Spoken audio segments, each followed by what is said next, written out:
Y yo tengo por acá, No tiene cuando te nexos. me acerque, la pregunta que está en el casillero F, la pregunta que está en el casillero F, ni siquiera tiene anexo.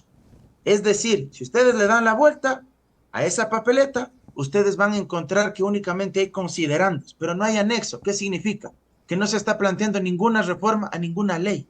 O sea, una pregunta absolutamente innecesaria, ineficaz, absurda. Y las otras preguntas de la consulta popular, les voy a decir por letras, la G, la H, la I, la J y la K, esas preguntas todas hacen referencia a que en caso de aprobarse, el presidente tendrá que enviar proyectos de ley a la Asamblea Nacional para que al final del día terminen tramitándose y aprobándose en la Asamblea Nacional. Si vas a hacer eso, ¿para qué Haces consulta. consultas al pueblo ecuatoriano? ¿Para qué gastas en una consulta popular? Si al final del día le estás preguntando si quiere o no que tú envíes proyectos de ley que ya podrías enviarlos sin necesidad de que se convoque a una consulta popular. Y más que ya se hizo, ¿no? Y no se logró porque no hubo los votos y todo eso. Un saludo para Néstor Villegas, dice el que se fue de farra, because it's nice, because it's handsome. Esa musiquita nos cuesta 15% más del IVA. Gracias, Florindos. Mauro, ¿crees tú que el tema del IVA que ya está rodando, que ya hoy está pagándose, le va a causar desgaste a Novoa y que esto se va a ver reflejado en la consulta? A propósito de que ya había algunos reportes de medios que decían que la popularidad de Novoa empezó a pique, ¿no?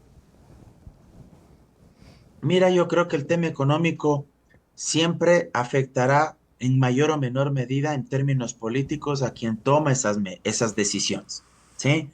Eh, el gran Maquiavelo, el autor del Príncipe, Yeah. esa famosa obra sobre, sobre política, Maquiavelo decía que el momento en que se toca el bolsillo de un ciudadano, ese momento, el príncipe o el rey, el gobernante en este caso, Ajá. ¿sí? Para hablar ya en los tiempos actuales, corre el riesgo de que esa ciudadanía se rebele, sienta descontento, sienta insatisfacción, porque el bolsillo es lo más delicado que se puede tocar a una persona. Una persona puede aceptar probablemente que un político se equivoque, que haya hecho mal una obra pública, que hasta le haya engañado, como ya ha pasado con el actual Daniel Noboa. Claro. Dijo, voy a hacer tal cosa para las universidades públicas y al final terminó reduciendo el presupuesto para las mismas universidades públicas. Dijo, no voy a elevar impuestos, pero terminó subiendo los impuestos.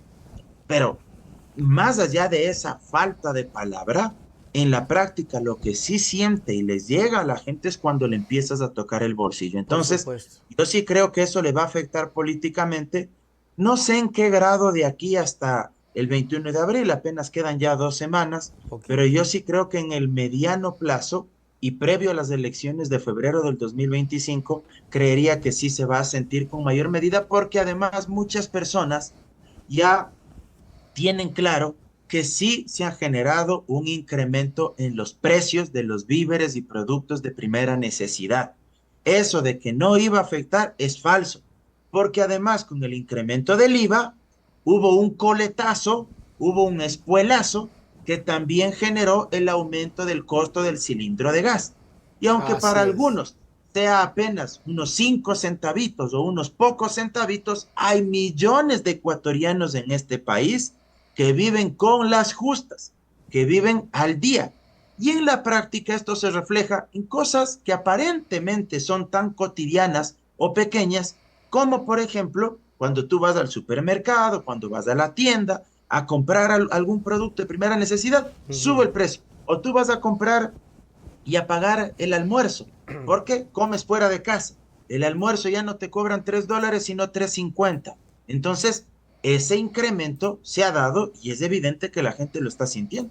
Claro, y además que también la especulación es terrible, ¿no? Porque al último, al producto final, tú dices $3, 3.50, pero ¿por qué? Si solamente centavitos. Y tú dices, no lo siento, ahí está. Y tú, bueno, El pero problema es que te redondean además. claro, por O eso te sea, decía. no es que te suben de pronto 4 centavos o 3 centavos o 7 centavos, te suben de golpe 20, te suben de golpe Por 30, eso. te redondean. Por eso, es terrible. Mauro, bueno, un poquito saliéndonos del tema de la consulta, hay una polémica, ahorita estaba revisando que ya fue enviado policía a la Embajada de México porque el presidente de México dijo algo sobre el crimen de Villavicencio, más o menos dio la idea de que por este crimen perdió la Revolución Ciudadana, etcétera. Esto le causó molestia a Noboa y mandó a sacar a la embajadora. ¿Qué sabes tú de esto? ¿Crees que esto va a tener un problema, un impacto? Hablan de que Glass va a salir. O sea, ¿cómo interpretas estas cosas? Mira, sin duda es un problema diplomático serio, grave. Yo considero que todo presidente debe, en la medida de lo posible, y a menos que no le hayan topado a él, no involucrarse en temas de otras naciones, de otros estados. Mira, ahí sí voy a tratar de ser lo más objetivo posible, aunque la objetividad pura no exista, como Claro. siempre te lo he dicho, pero con absoluta franqueza, creo que López Obrador sí se excedió. Eh, yo no, nunca he sido seguidor ni de las prácticas ni de las acciones del difunto Villavicencio, a todo el mundo le consta, indudablemente reprocho como el que más es execrable delito que se cometió en Claro. contra de él, jamás le desearía a alguien aquello, pero al ser un tema tan delicado y al ser un tema concerniente a la política interna de nuestro país, creo que esas declaraciones de López Obrador fueron innecesarias.